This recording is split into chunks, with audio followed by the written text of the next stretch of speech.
fervent zeal of the new Christian religion, which, after a long and bloody struggle, had finally overthrown and annihilated the ancient religion of the pagans by the number of its miracles and the sincerity of its actions.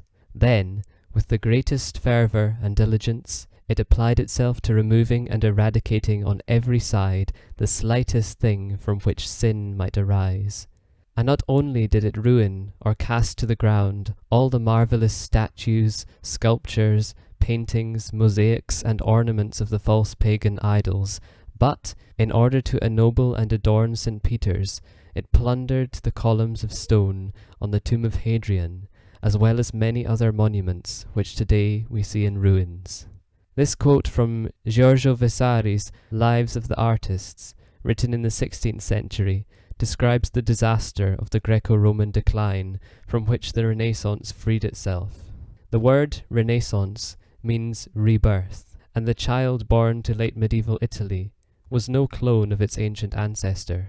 Unlike previous attempts to assimilate the thought of the Greeks and Romans into a Christian culture, Renaissance thinkers tried to understand it on its own terms. They picked up the torch that had been dropped by those first followers of Christ and ran with it into the modern world.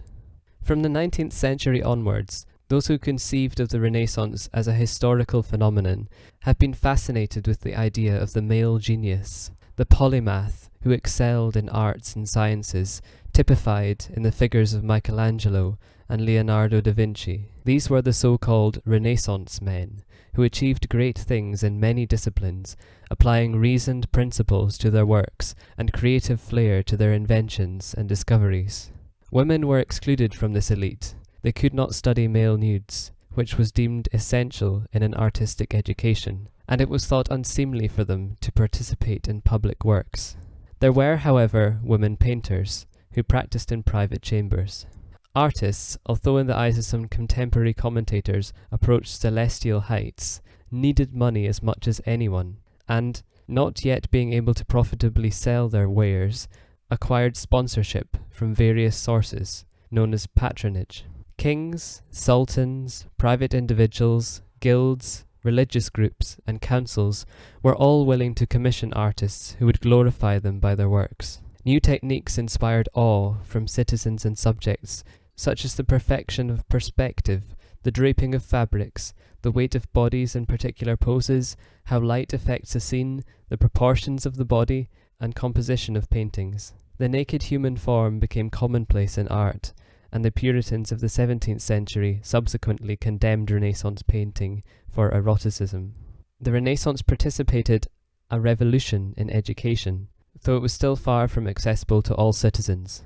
Its main innovation was in the curriculum and its purpose, consisting of liberal arts in the former and fitness for public life in the latter. Gone were the days of private tutors. The age of the grammar school had begun.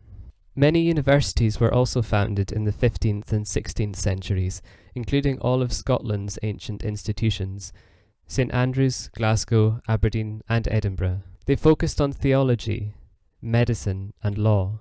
Great advances were made in astronomy. A heliocentric model of the solar system was developed by Copernicus, and these new discoveries were circulated by the universal language of Latin in the new medium of printed books.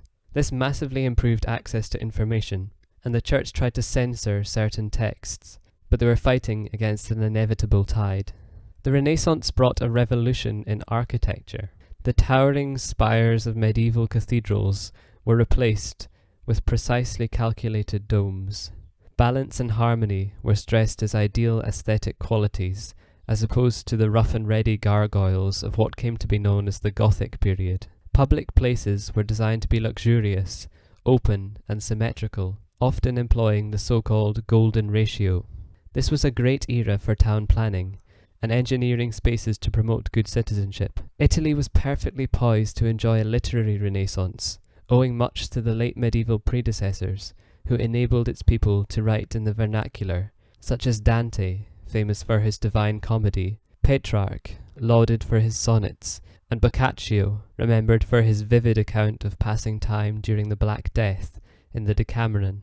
Northern Europe also had a rich literary heritage from which to draw and build upon, in Geoffrey Chaucer and the French chivalric romances, which had already repurposed classical stories for the audiences of the Middle Ages. In fact, chivalry was the starting point of arguably the greatest Spanish novel, Don Quixote, by Cervantes, written at the beginning of the 17th century, which is a brilliant metafiction and satire of knightly conduct. In England, after a delayed start, the Renaissance produced great poets such as Edmund Spenser, Philip Sidney, and John Donne.